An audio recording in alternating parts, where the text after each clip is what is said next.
Hello, Marietje. Hi, We should introduce ourselves. I am Mark Goldberg, editor of UN Dispatch, host of the Global Dispatches podcast, and I'm speaking with... Marietje Schaake. I'm a member of the European Parliament with the Progressive Democratic Party from the Netherlands. the D66. That's right. Excellent.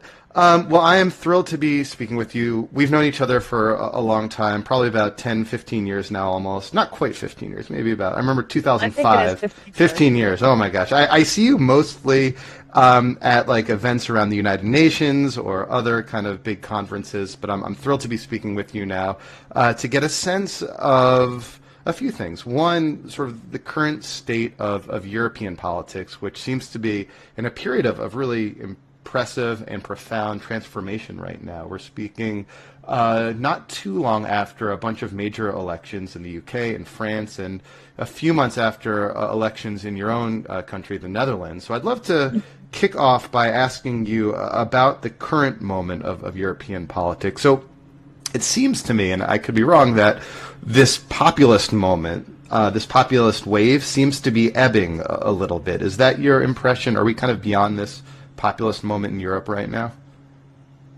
Well, I think it's too early to say that, frankly. I mean, some of the fears or hopes, depending on how you look at it, of, massive victories for nationalist, protectionist parties in the Netherlands, in France, has certainly not materialized. In the UK, we see sort of near death of the UK Independence Party with drastically diminished amount of seats in local elections, parliamentary elections. In France, of course, the victory of Marine Le Pen never happened. So, of course, if you look at those expectations of them sort of landsliding in elections, then yes, that wave has withdrawn. But I think if you look at the relative strength of these parties in the Netherlands, if you look at the fragmentation of the political landscape, it would be far too early to say that we're past populism in Europe. But I mean, is that peak? I mean, it seems there was like this peak with the Theresa May election, if nothing else, and also, some strong showings on the polls before the elections, before the votes were cast by like Geert Wilders and then Marine Le Pen. But is there a sense that at least we're on the way down, though not quite past it yet? I don't think you can really draw any one single conclusion for all of Europe. So in the UK, many will argue that one of the reasons why the UK Independence Party is no longer relevant or no longer successful is not only because of a lot of, scandals and question marks about their representatives, but also because the Tories have pretty much adopted their agenda. They wanted the UK out of the EU. That's going to happen. So one of their biggest agenda points has been realized. Theresa May is full on heading towards a hard Brexit. So part of the story is that the mainstream or the center has adopted some of the policies that the populists were initially uniquely pushing. Of course, in France, we see something different. I mean, the antidote to a populist, nationalist, protectionist, xenophobic Marine Le Pen, Emmanuel Macron, won a landslide. After he won the presidential elections, people were skeptical. They were like, oh, is he going to realize a strong backing in the parliament? And then, yes, he did. So that's another example. In Germany, there is no such threatening or strong phenomenon to Merkel's power. And her biggest opponent is a social democrat. Essentially, they're both fairly mainstream centrist candidates. So, again, it's a mixed bag. In many countries, traditional parties are certainly still dominant, but it doesn't mean that there's not an impact, an influence of the populists still lingering, either by influencing them or continuing to challenge them. So what you say about how sort of these populist movements affecting mainstream politics by getting mainstream parties to adopt some positions that, years ago would have been inconceivable is something I've heard before from commentators. Can you describe how that process is playing itself out in the Netherlands? Are you seeing mainstream parties in the Netherlands, adopt some populist either rhetoric or actual policies? Yeah, for sure. I think in the last elections we saw very clearly that the Christian Democrats, who have historically been, pro-European, they're in the same political family as Angela Merkel, were suddenly coming up with all this sort of patriotic, nationalist kind of rhetoric about singing the national anthem, about being against the association agreement with Ukraine, about refugees, etc. So we really saw a shift from their traditional trajectory, their traditional path of being fairly solidly anchored in the center, to really some very populist, or at least leaning to the populist movements. And the same has been said about Mark Rutte, the acting prime minister and leader of the largest political party in the Netherlands, when it comes to asylum seekers, when it comes to the EU, that a very skeptical, negative tone has really become a larger part of the rhetoric and the program of these parties. So is it probably fair to describe D66, your party, and for like an American audience, as kind of like left, center, left party?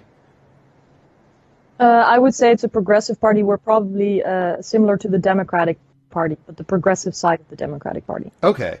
Now, like, have there been challenges to your own kind of party's philosophy by this populism, or are you kind of staking out like the, hashtag resistance? In other words, you know what I mean? Like, have you thought to co-opt some of this rhetoric at all? No, on the contrary. Okay. On the contrary. And I think that's another part of the story too. I think the best parallel you can draw between my party and other phenomena in the EU is that of Emmanuel Macron.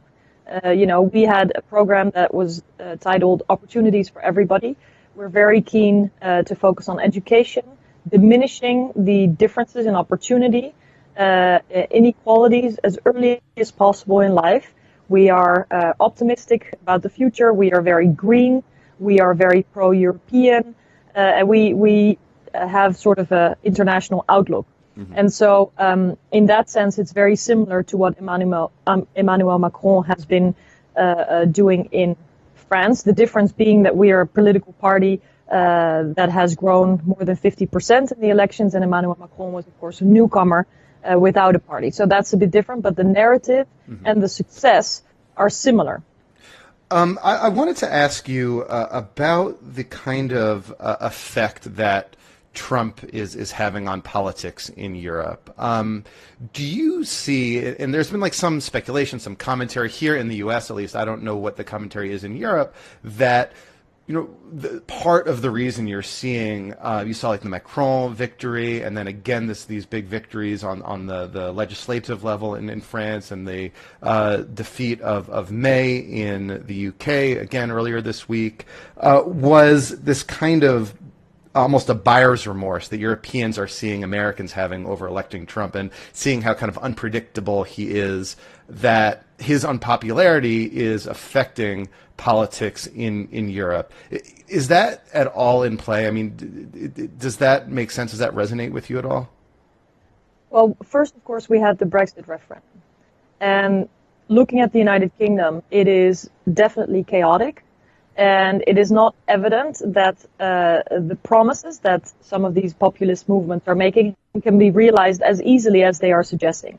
And obviously the same goes for Trump, right? Sweeping promises, very provocative language. And then what's next when they're in power?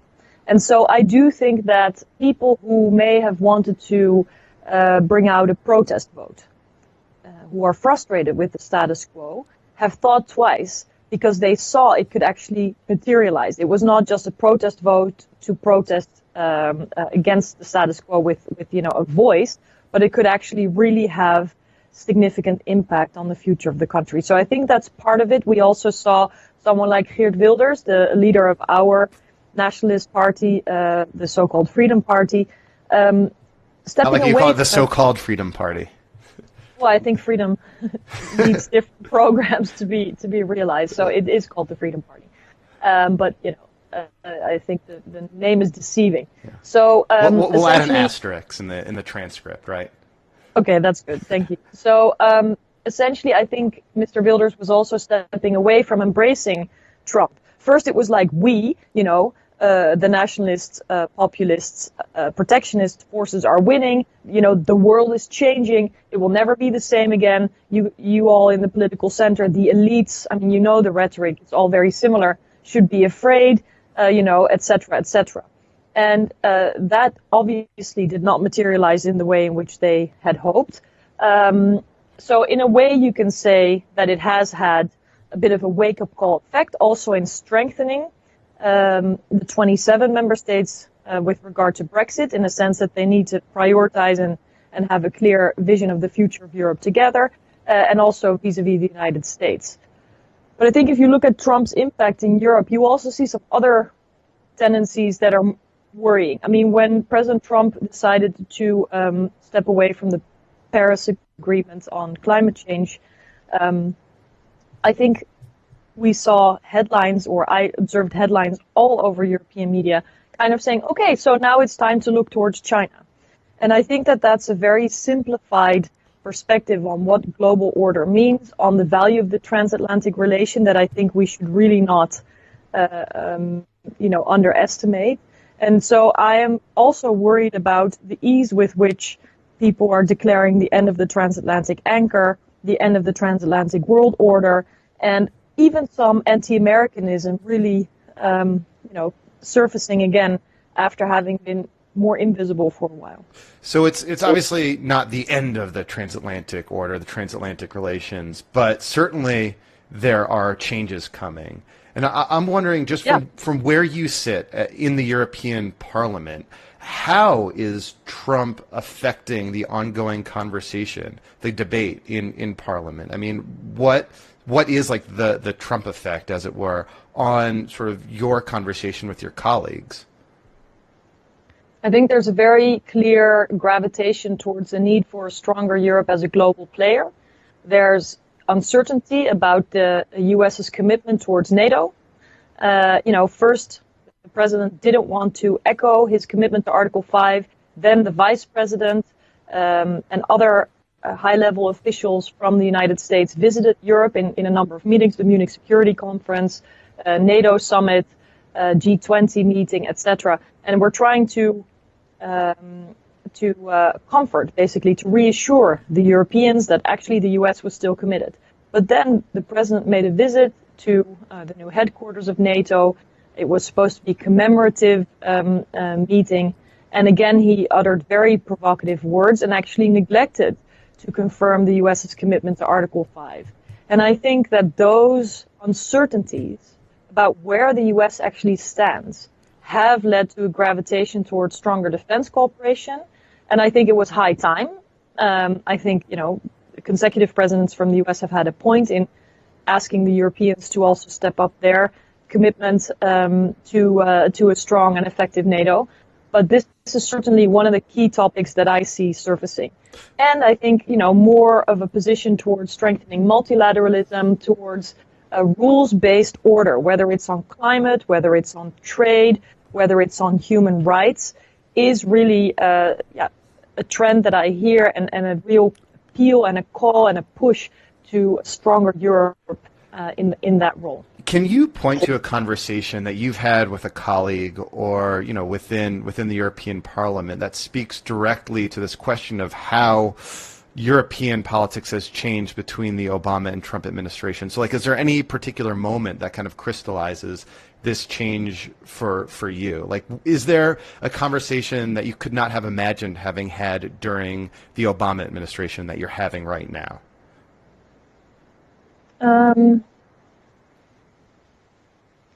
It's hard to pinpoint because it's just been such a consistent trend, right? As a point of reference to have this new president in the White House with such a different agenda. But I think a few moments stand out for me.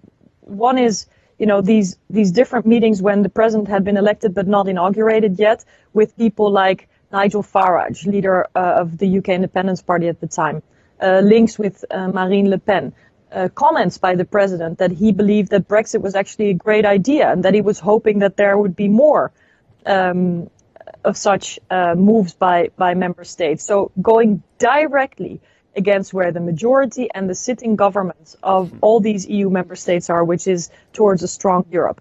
And so the notion that there was a drastic change, but also the notion that there was a parallel foreign policy coming from the White House versus the departments, basically, the administration, was very clear. And so I think those were important moments. The comments about NATO, the withdrawal of the Paris climate agreements, but also the comments on trade. I mean, you know, the United States has been the flag bearer, whatever you call it, of a free trade and a rules-based system, often going much further than what Europeans would even appreciate. And suddenly you have a U.S. saying, you know, you have a U.S. president saying we're going to tear up NAFTA, withdrawing a signature from the Trans-Pacific Partnership. So much change and uncertainty and very, very strong, provocative, and at times really aggressive rhetoric is disturbing. And then the last thing I think that is a key thing I would mention is the impact on the US's moral authority, moral standing. Mm-hmm. When you have a president attacking the press, when you have a president attacking minorities, I mean, these are not the values that I think we should share and that we have shared since World War II, and that have allowed us to take the lead in building a rules-based order. Have we been perfect? No. Should we aspire to be better? Yes. And I think that this president is really, really damaging that promise. But tell me how you really feel, Marietje. So what do you mean? What more do you want to hear? I think this is a good summary. No, I was being sarcastic. It hurts to hear from you because you're someone I admire. I've learned from so much over the years, and I've watched kind of rise in politics. So it's refreshing to hear your perspective on these kind of issues that I'm living through each day. Watching but this country. Don't you hear that every day in the U.S.? Every day, multiple times a day. Yeah. But it's different when you hear it from a foreigner. Two, when you hear it from like a foreigner you know and have known for a while and who you respect. So it hurts a little bit, but we're doing what we can. Maybe just to soften the pain a bit. I mean, I am convinced that the resilience of civil society in the United States, that the checks and balances are very much at work as we speak.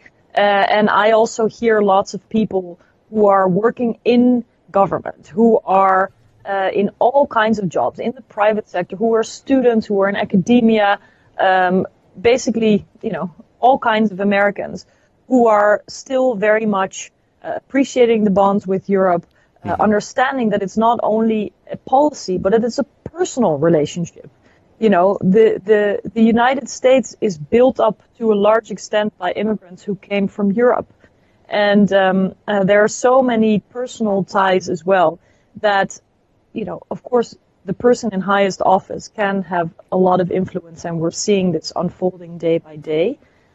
But at the same time, there are many more people who are responsible, who play roles of influence, and who can actually now step up to basically engage with Europe. We had, very senior senators visiting us right after the president had finished his visit to Europe. And I really see this also as signs coming from the political establishment that Europe matters and that it's time to make sure that this bond does not get broken too easily. So even though you have the president saying one thing, you're seeing sort of the below the federal level even, or below the presidential level, other members of the political establishment and civil society wanting to try to correct what Trump has done and try to strengthen bonds? Well, I mean, look, we're all on the internet. I'm on social media all the time. Every morning I wake up, of course, because of the time difference. I look curiously what has happened in the United States. And it's like a waterfall of news that's quite overwhelming. But at the same time, by the time a story is reported, the criticism is already out there as well. I think there are a lot of developments on a grassroots level of mobilization, membership, and contributions to media, new media initiatives. Mm-hmm. The courts are applying scrutiny. So, I mean, I'm not at all trying to diminish what is going on and the concerns that I have. Again, not only as a politician, but as a person. I'm deeply concerned about what the president is doing. I think he could do a lot of damage. But I also think that there are ways to push back. And I do agree. I think you have seen a strengthening of civil society in the wake of the Trump presidency in a way that was kind of surprising to me. At the same time, while our institution of civil society seems to be strengthening, our institutions of politics, Congress in particular, seems to be failing right now. But we'll see how this plays out. This is all happening in real time. Yeah, that I agree with.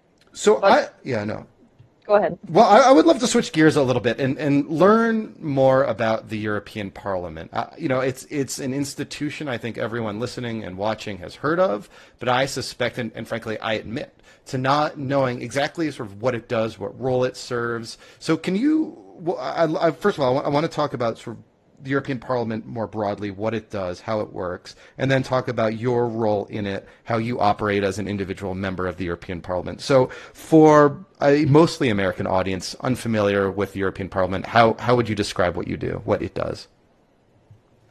So I'm an elected member of the European Parliament, and it's best compared to the House of Representatives on the federal level. So from all countries of the European Union, i.e. all states, people are directly elected and represent the people that have elected them for a period of 5 years.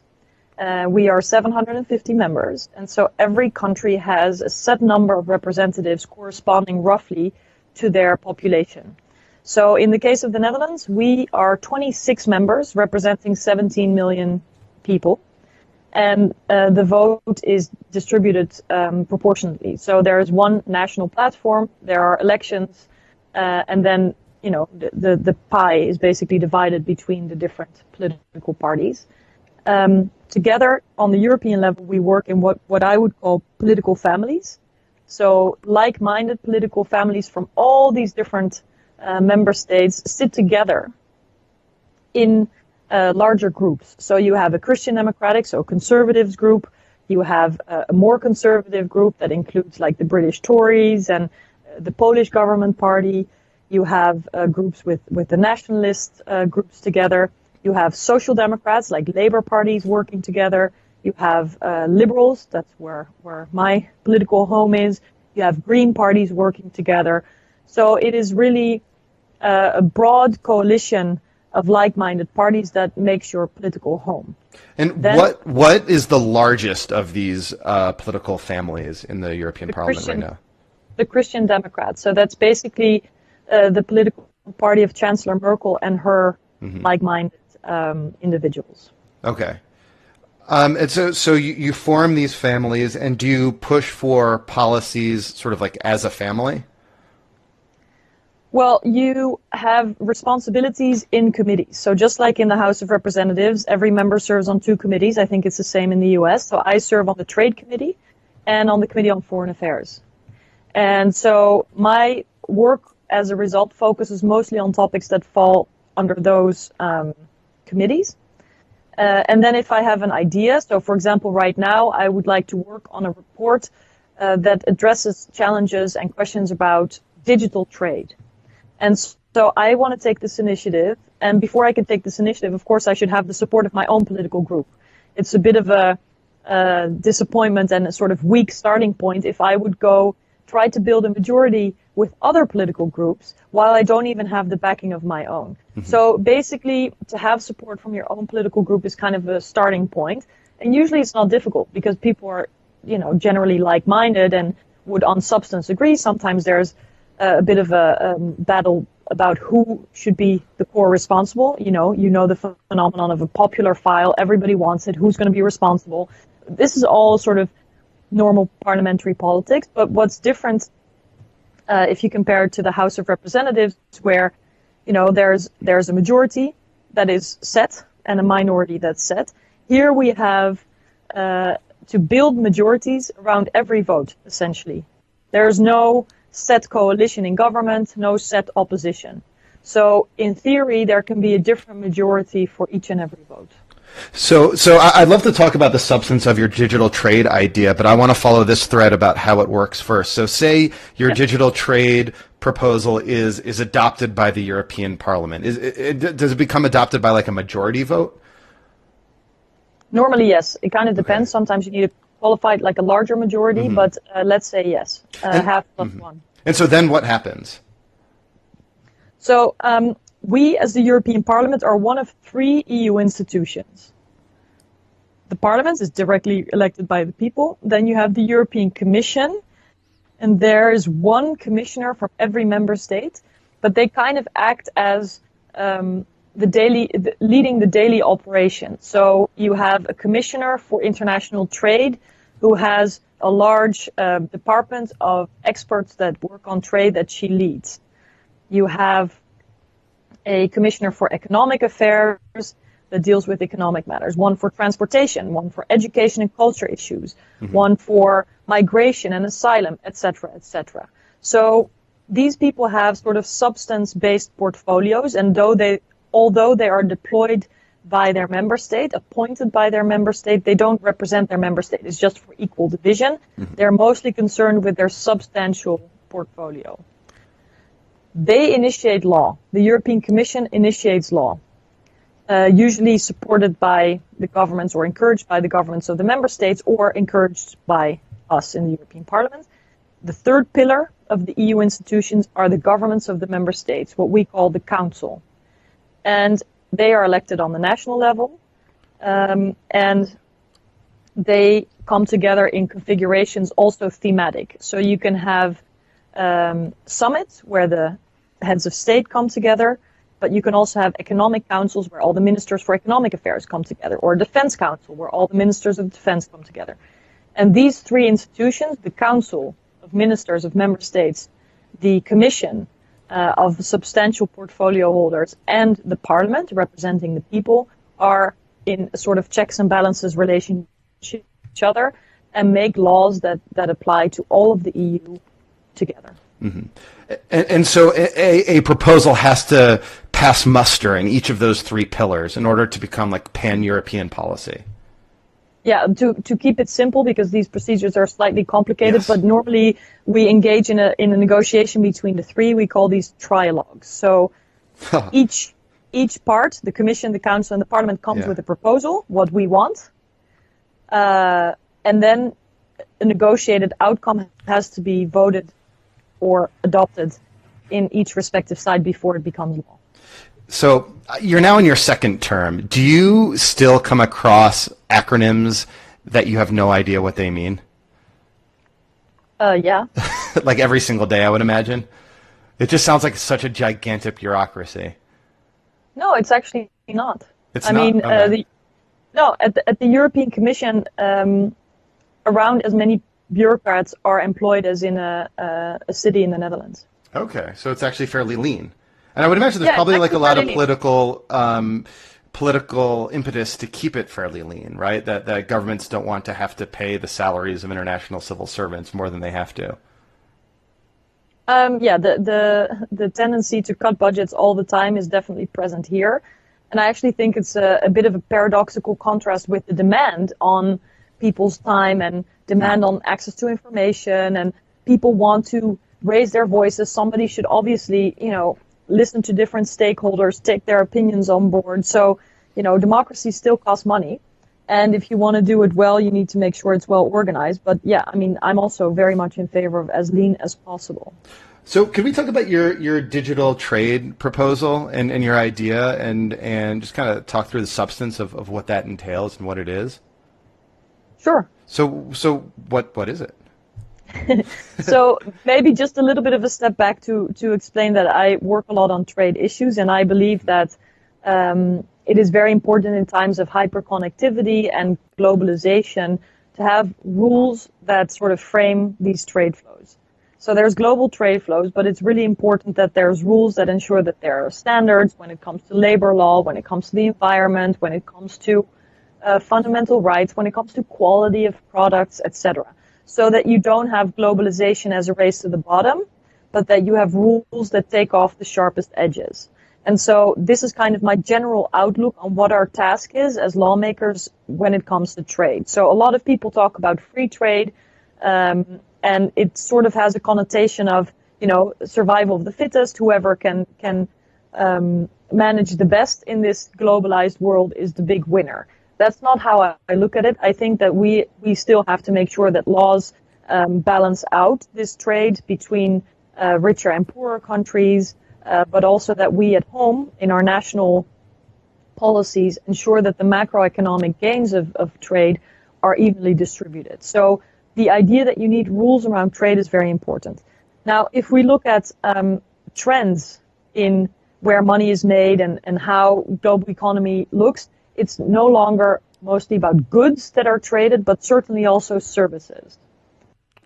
And then if you look at these services, a lot of them are digitizing. So digital services or digital processing of data is becoming a much bigger element of almost every sector. So not just the service sector in a traditional sense, like, an architect being able to work from India, theoretically, to design a home on his or her computer in India for a client in the UK. But also industry is digitizing, manufacturing is digitizing, healthcare is digitizing, almost everything is digitizing. And so as a result, you have major questions about what the rules should be about data flows, digital services all over the world. Like what kinds of rules? So, for example, if you look at a country like China, there is systematic censorship. And this keeps out companies from the US or from Europe that may want to offer, let's say, social media in China. And so is censorship a trade barrier? I think is a very legitimate question. Of course, it's a human rights issue.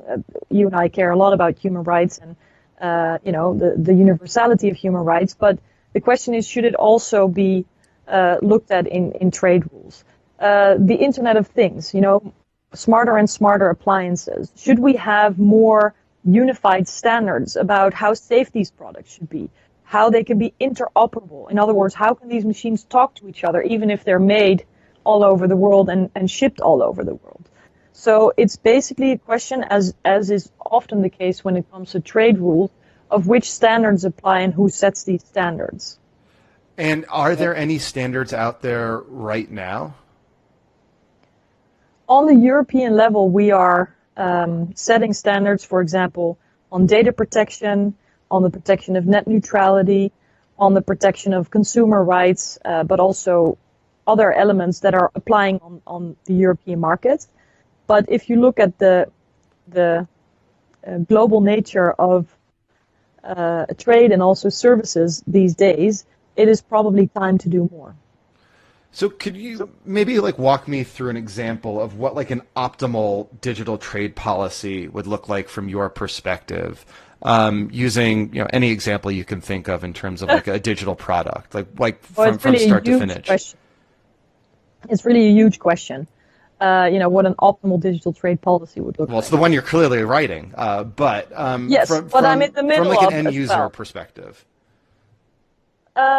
So, for example, let me think. A smart appliance. So, for example, a fridge that looks at what is in the fridge. Whether you need to buy milk and sends a note to your automated shopping list. It also may have a smart temperature meter so that it doesn't have to work as hard when it's cold in the room that it stands in, or when it's warm, it has to make a larger effort, etc. If there are only goods in there that are less perishable, perhaps it doesn't have to cool it as strong.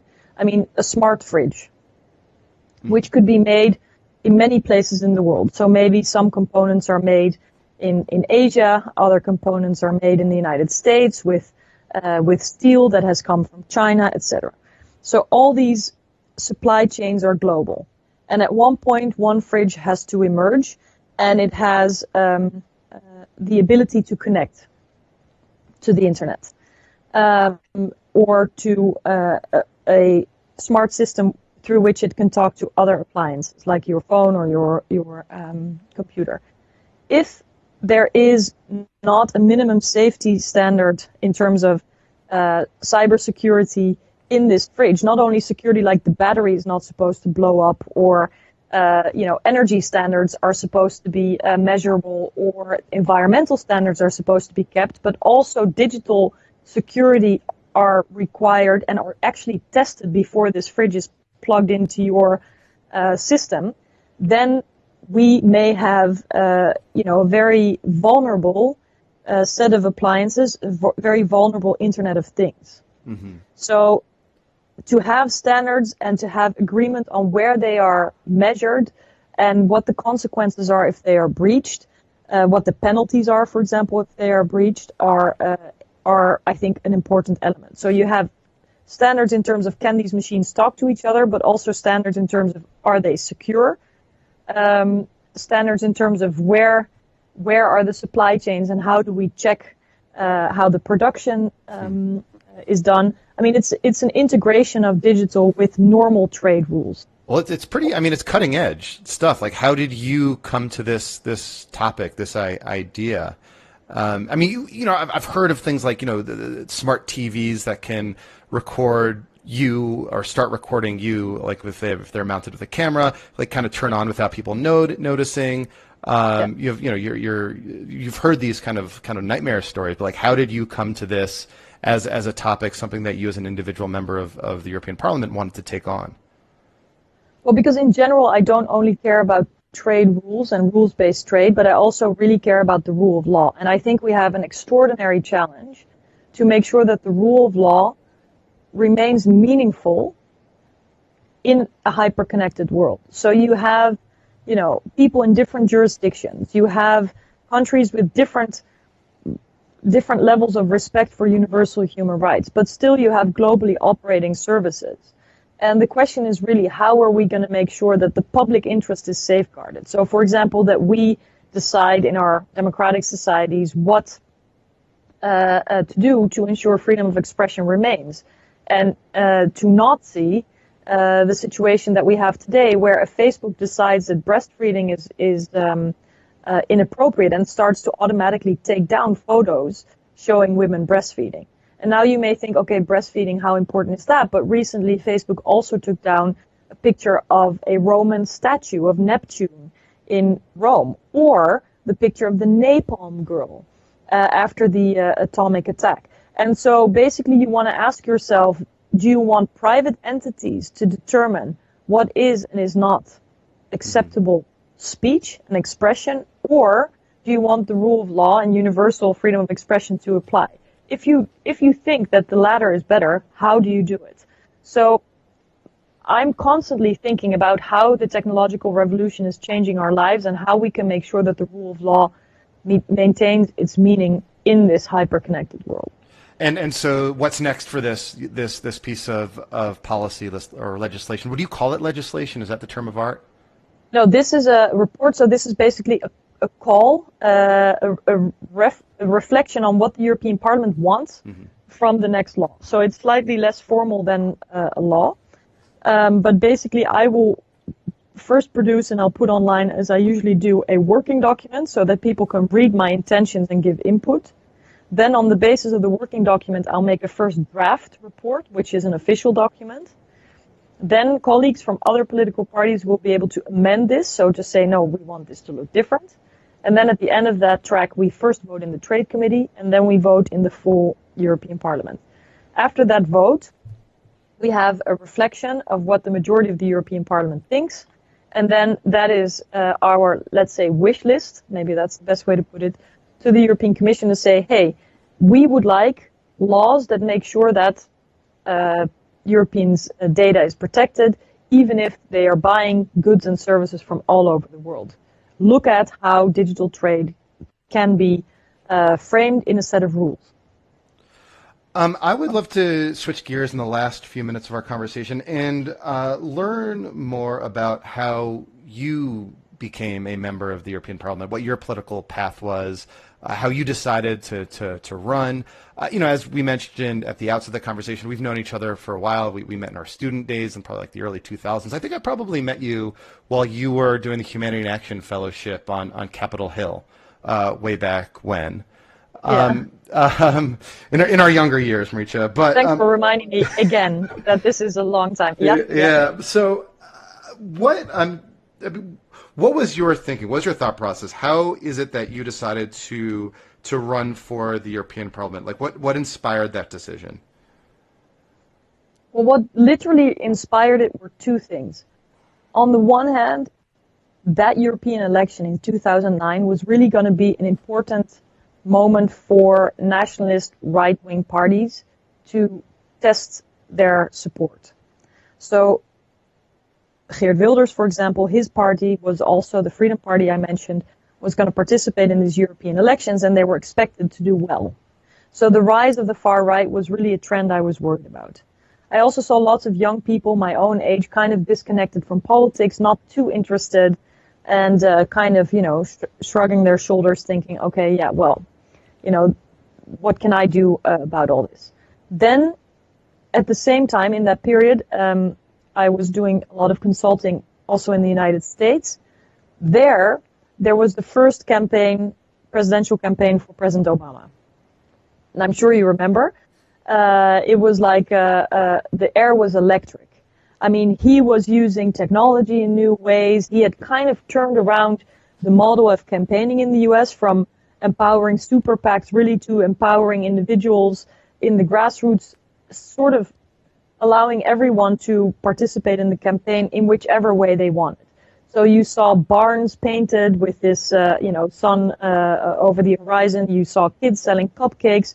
You saw people collecting some money in their book clubs. In other words, there was very strong buy-in from a lot of people, and a real sense, I felt, that people thought politics is about us. This person speaks to us, we can be part of this change, and we have to be part of this change.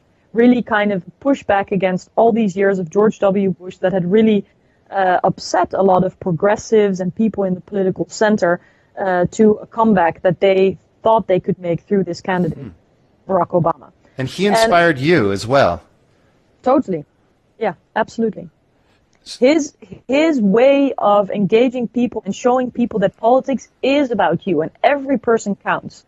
And you have to connect people throughout such a massive country to participate using new technologies, I thought was extremely inspiring. And also the sort of can-do mentality that I always find in the United States, but certainly also in his approach, let's not be negative. Let's look at what we can change. Anyway, this inspired me to take a more active role in these elections. And first I wanted to help with the campaign strategy, sort of the communications, but that was already well organized by my political party.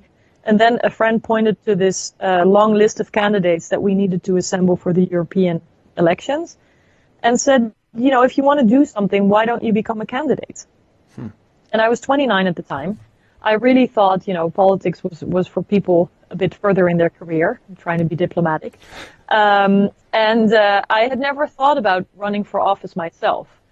But then I thought, I can continue to complain about everything, but I can also participate. And I really thought only participating because these lists are long. We have 30 people on a European list for a total of 26 Dutch seats. And at the time, my political party had one representative in the European Parliament. I'm saying this to underline how little real expectations I ever had of getting elected. I just wanted to use it as a platform, as a learning experience, as a way to participate. Now, I thought if I don't end up below the 20th place on the list, my reputation will not be, damaged as a consultant. And, that was kind of my goal, to end up in the highest 66% of the list. And then I ended up being third on the list that the party leadership recommended to our members, because we also have primaries. Mm-hmm. And then I was really like, oh my goodness, because it was a big shock. Also for people in my party who I didn't know yet, who were like, who is this newcomer? Who is this outsider? Who is this person who thinks she can be a member of European Parliament? So then a very intense period of campaigning in the primaries began with an amazing team of volunteers who were all excited about someone with a slightly different profile getting this opportunity. So were they voting for you as an individual at that point, or for the D66 as a party slate? No, for me, because this is the primaries. So the members get to determine which candidate, is on which list on the place on the list. And so my first goal was to remain on the third spot because I thought that was a really amazing opportunity. And then after the primaries, I kept the third place. And then, of course, we went for a national campaign where we wanted people to vote for our party P66. And then we won 3 seats in the European Parliament. And you had the third of the 3. And you became one of the youngest ever, right, of members of European Parliament? No, there have been younger people. But when I started, 20% was under 40, and I was 30. So that gives you an idea. I mean, I'm 38 now, so I'm still, or 10% was under 40. What did I say? 10% was under 40, and I was 30. And now I don't know exactly what the figures are, but I mean, it's still a bit of a old boys network.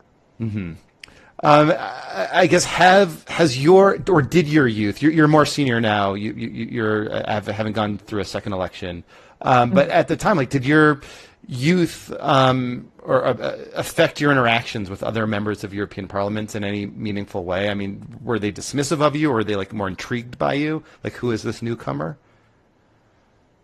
I mean, I was often asked for my badge because they thought I was like an assistant or an intern or whatever.